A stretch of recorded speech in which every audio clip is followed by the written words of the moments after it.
The knock I gave her door was deliberate.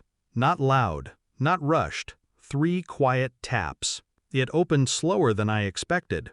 She stood there, my daughter, in a loose sweatshirt, hair tied back like she'd stopped caring about how the day saw her. Her eyes flickered with something that wasn't relief, not joy either. It was the absence of both. And then I saw it, a paper cup in her hand. Plastic spoon, cold rice inside, not reheated, not garnished, not eaten at a table, cold, white, from the fridge to her mouth. I stepped past her without asking. The apartment smelled faintly of detergent and something burnt long ago. A couch with no cushions, curtains half closed. The silence wasn't the comforting kind, it was the kind that waited for something ugly to break it. Her husband wasn't home, but his mother was. She sat at the dining table, cutting something with a small, unnecessary precision. A pear. Her expression barely shifted when she looked up. "You're here," she said. It wasn't a greeting, it was a statement, an intrusion noted. My eyes scanned the table. 4 chairs, 3 placemats, 1 missing. My daughter stayed by the doorway, cup in hand, eyes on the floor. I looked at the mother-in-law, she looked at me. Her lips curved, not a smile, more like a wound being pulled open. "Only blood family eats at the table," she said, as if repeating a house rule. Something in me locked into place. Not rage, not yet, but the cold, the kind that doesn't leave until it's finished with you. She didn't flinch when she said it. She didn't expect me to challenge her. I didn't. Not then. I walked to my daughter, took the cup from her hand and set it down on the counter. She stared at me like I was about to make it worse. Maybe she thought I would shout, demand, beg. No. This was a house where sound was currency, and I wouldn't spend a single coin until I knew the price. "Go get your things," I said.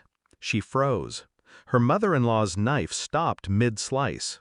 "We have dinner soon," the woman said, as though I had interrupted some sacred order.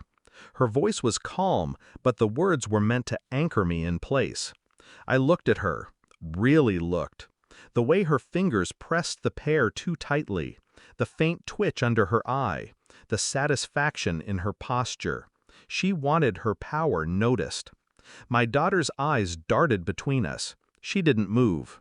"I'll help you," I said to her, still without raising my voice. I walked past the dining table, past that woman's eyes, into the bedroom. It was smaller than I imagined. The bed neatly made, too neatly, like it was a display, not a place for rest. A small closet, half filled with clothes that weren't hers. The suitcase was under the bed. I pulled it out.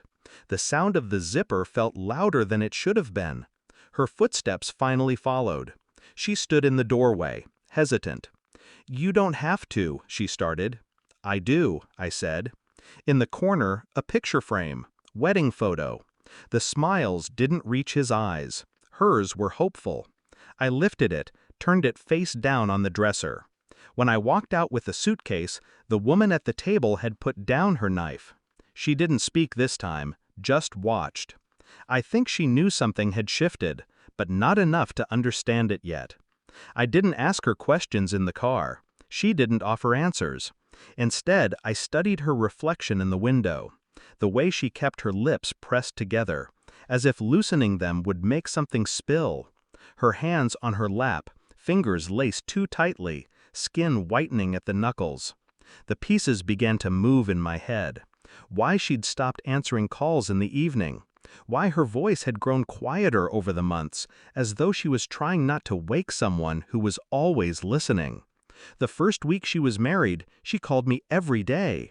By the 3rd month, it was once a week. By the 6th, she only called when she needed something practical. No laughter, no stories. I started tracing things backwards. The missing placemat. The subtle way she glanced at the kitchen before eating anything. The wedding guest list, where half the people on her side were unable to make it, but somehow the groom's extended relatives filled every seat. My suspicion wasn't just about neglect, It was about erasure. When we reached my house, she went straight to the guest room, closed the door. I didn't follow. Instead, I sat at the dining table, my table. 4 chairs, 4 placemats, no rules. I took out my phone, opened old messages, scrolled to the wedding day photos.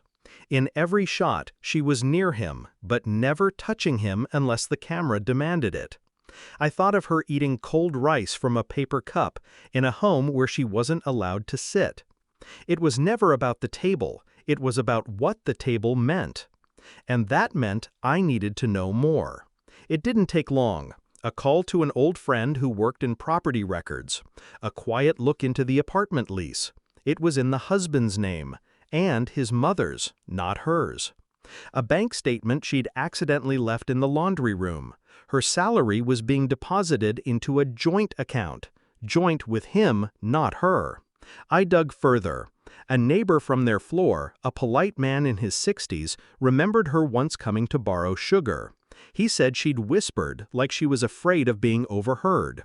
He also mentioned, without realizing the weight of it, that her husband's mother called her the guest. The last confirmation came quietly. A photo on social media, the mother-in-law's account, a dinner table set for 6. My daughter was there, in the background, standing by the kitchen doorway, not seated. I didn't print the photo. I didn't need to. When I went to see the woman again, I didn't knock this time. I stood in her kitchen while she sliced fruit again, as if her life was one long repetition. "Your house," I said. "Your table. Your rules." She looked up, eyes sharp. "I'm glad you understand." "I do," I said. And I placed the apartment lease and bank statement on the counter between us. Her hand stilled. Her eyes scanned the pages, then lifted to meet mine. No raised voices, no denial. Just the sudden flicker of someone realizing the ground beneath them had shifted, and they were the only one not standing on solid earth. "You're mistaken if you think I came here to argue," I said. "This isn't a conversation." Her lips parted as if to speak, but I continued. "I took her. She's gone. You won't see her again. And you won't touch a single coin she earns." Her breath caught. It was slight, but I saw it. "You can tell your son whatever story you like," I went on, "but here's the part you won't tell him." I leaned in just enough that she felt the edge in my voice without needing volume. "She's not coming back because you made sure she never belonged here. You wanted her invisible. Consider her gone." The knife in her hand trembled. Not from fear, from the sudden absence of control. She began. "You don't speak to me," I said. "You don't call her. You don't look for her. You don't even say her name." Her face hardened, but her eyes betrayed her. She understood the finality. I turned and left without looking back. The silence behind me was heavier than any slammed door. Back at my house, she was sitting at the table, eating hot rice from a plate. No words were exchanged. We didn't need them. I watched her for a moment, then walked to the window. The evening light was fading, the sky bruising into night. The world outside kept moving. Cars passed, a dog barked, a child laughed somewhere far away. But here in this room there was only the quiet satisfaction of something set right, not by chance, but by choice. Some people think revenge is about fire. They're wrong. It's about ice. Cold enough to preserve what's yours. Cold enough to make the other person feel it long after you're gone. And in that silence, I knew. She would never sit at their table again. And they would never stop feeling her absence. Final line, I didn't take her away from them. I reminded them she was never theirs to keep.